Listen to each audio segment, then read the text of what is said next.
Cette revue de presse avec des images filmées par un drone, et ces images ont suscité plus qu'une très vive émotion en Occident. Oui, c'est le journal La Croix qui décrit la séquence vue du ciel ce matin. Des centaines de prisonniers, mains ligotées dans le dos, crâne rasé, les yeux bandés, sont débarqués d'un train et conduits dans ce qui semble être un camp de détention. Ces prisonniers, ce sont des Ouïghours, une minorité musulmane persécutée par Pékin. Les images du drone ont été authentifiées ces derniers jours par des experts, nous raconte le journal en page 6.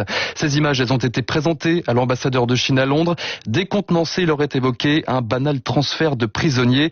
Mais la réalité est tout autre, raconte la journaliste Alban Tiroir. Cette minorité, elle vit dans la région autonome du Sichuan et elle est torturée par le régime chinois. 1 million de Ouïghours seraient détenus dans des camps de rééducation.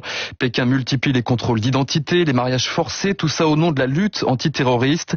Pire, une étude, selon La Croix, pointe une politique abusive de contrôle des naissances, de stérilisation forcée des femmes. Entre 2015 et 2018, nous dit le journal, l'augmentation de la population ouïghour a chuté de 84%. Alors devant cette horreur, les États-Unis ont répliqué, rapporte La Croix, des sanctions adoptées contre des responsables chinois. Londres a condamné hier des atteintes graves aux droits humains. Hier encore, Jean-Yves Le Drian a dénoncé des pratiques inacceptables. Mais pour quel résultat? La Chine, aujourd'hui, a une influence considérable au sein de l'ONU, écrit le journal.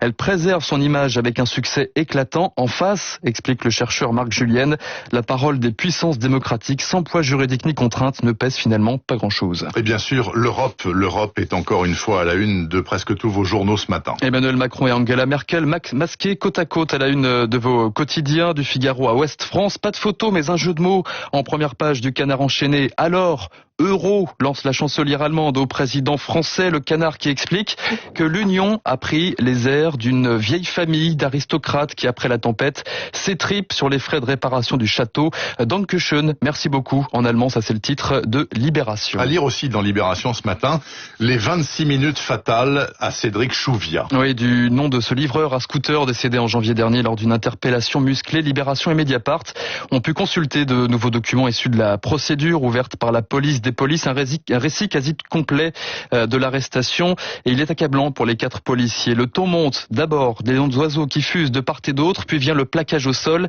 Cédric Chouviat, casque sur la tête, violemment étranglé pendant 1 minute 30, écrit le journal.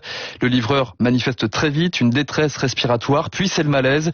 Les policiers auraient mis 3 minutes à débuter un massage cardiaque. Libération raconte aussi le premier compte-rendu de l'interpellation diffusé par un policier de la BAC sur les ondes radio. Dès les premiers instants, il a tenté de gommer la responsabilité de ses collègues. La caméra piéton n'était pas non plus enclenchée, note Libération. 3 des 4 policiers sont aujourd'hui mis en examen pour homicide involontaire. Et dans vos quotidiens aussi, aujourd'hui, un coup de froid sur le département de la Mayenne. Nous ne sommes pas des pestiférés. Coup de colère du président du département ce matin dans le Figaro. Le seuil d'alerte de contamination au coronavirus est dépassé. Une grande campagne de dépistage est lancée et c'est une publicité dont se serait bien passé le secteur touristique, écrit le quotidien. C'est un massacre, lance la gérante d'un parc hôtel. Elle raconte, depuis vendredi dernier, je n'ai que des appels pour des annulations ou des réductions de séjour. Son chiffre d'affaires s'est brutalement divisé par 2. Pestiféré, le mot revient aussi dans le Parisien ce matin qui nous parle cette fois des touristes mayennais refoulés de leur location de vacances. Des histoires plus anecdotiques, écrit Iris Perron, mais qui n'en restent pas moins symptomatiques. Cette infirmière, par exemple, dont la réservation a été stoppée sans autre prétexte que son département d'origine.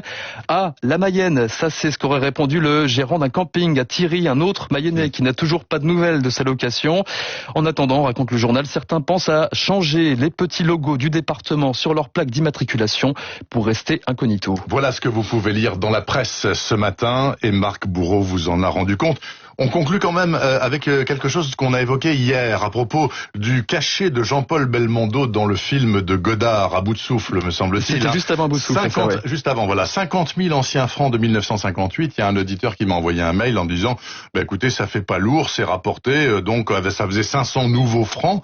Convertis en euros, ça fait 76 euros. C'est vrai, mais 76 euros de 1958. Et donc aujourd'hui, avec l'inflation de 60 ans, ça représente 1051 euros Exactement. C'est un joli pactole. Ce qui était quand même pas mal. C'est honnête. Ce qui était quand même pas mal. Voilà, tout est dit, ou presque.